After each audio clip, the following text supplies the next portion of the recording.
9ാം ക്ലാസ്സിൽ പഠിക്കുന്ന എൻ്റെ എല്ലാ മക്കൾക്കും ബയോളജി മൈ പാഷനിലേക്ക് സ്വാഗതം. നമുക്കിന്ന് ഒരു കോമ്പൗണ്ട് മൈക്രോസ്കോപ്പിൻ്റെ പാർട്സ് എന്തൊക്കെയാണെന്ന് മനസ്സിലാക്കാം. ഒരു കോമ്പൗണ്ട് മൈക്രോസ്കോപ്പിന് രണ്ട് ലെൻസാണുള്ളത്, രണ്ട് കോൺവെക്സ് ലെൻസാണുള്ളത്. ഒന്ന് നമ്മൾ നോക്കുന്ന ഭാഗത്തുള്ള ഐ പീസ്, അത് മറ്റേ വശത്തുള്ളത് ഒബ്ജക്റ്റീവ് ലെൻസ് എന്ന് പറയും. അത് 3 എണ്ണമാണുള്ളത്. ഒരു 5x കാണും, ഒരു 10x കാണും, പിന്നെ അല്ലെങ്കിൽ ഒരു 40 അഥവാ 45 ഏതെങ്കിലും ഒന്ന് ഉണ്ടാവും.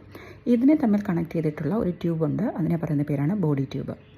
പിന്നെ നമുക്ക് 2 സ്ക്രൂ കാണാം, ഒരു കൊയേഴ്സ് അഡ്ജസ്റ്റ്മെൻറ്റും ഒരു ഫൈൻ അഡ്ജസ്റ്റ്മെൻറ്റും. ഈ കൊയേഴ്സ് അഡ്ജസ്റ്റ്മെൻറ്റാണ് ഈ വലിയ സ്ക്രൂ. അത് ഏറ്റവും ലോ പവറിൽ നമ്മൾ അഡ്ജസ്റ്റ് ചെയ്യുമ്പോൾ ആദ്യം ഉപയോഗിക്കുന്ന അതാണ്.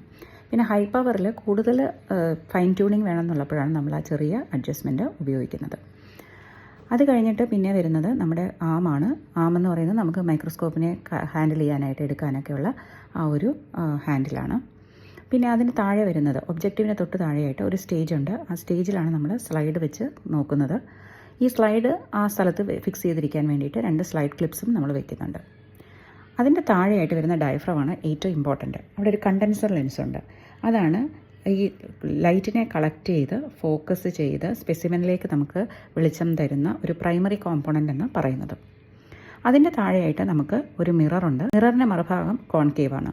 അപ്പോൾ പ്ലെയിൻ മിറർ ഉള്ള ഭാഗം നമ്മൾ ഉപയോഗിക്കുന്നത് ഇത് റിഫ്ലക്ടറാണ്. ലൈറ്റ് റിഫ്ലക്റ്റ് ചെയ്യാനായിട്ടാണ് ഇത് ഉപയോഗിക്കുന്നത്. സാധാരണ നാച്ചുറൽ ലൈറ്റിനെ റിഫ്ലക്റ്റ് ചെയ്ത് ലോ പവറിൽ കാണണമെങ്കിൽ നമുക്ക് മിറർ ഉപയോഗിച്ചാൽ മതി. ലൈറ്റിനെ കോൺസെൻട്രേറ്റ് ചെയ്ത് വളരെ വ്യക്തമായിട്ട് ഹൈ പവറിൽ കാണാൻ വേണ്ടിയിട്ടാണ് നമ്മൾ കോൺകേവ് സൈഡ് ഉപയോഗിക്കാറ്. പിന്നെ ബേസ് ഓഫ് ദ മൈക്രോസ്കോപ്പ് ഉണ്ട്.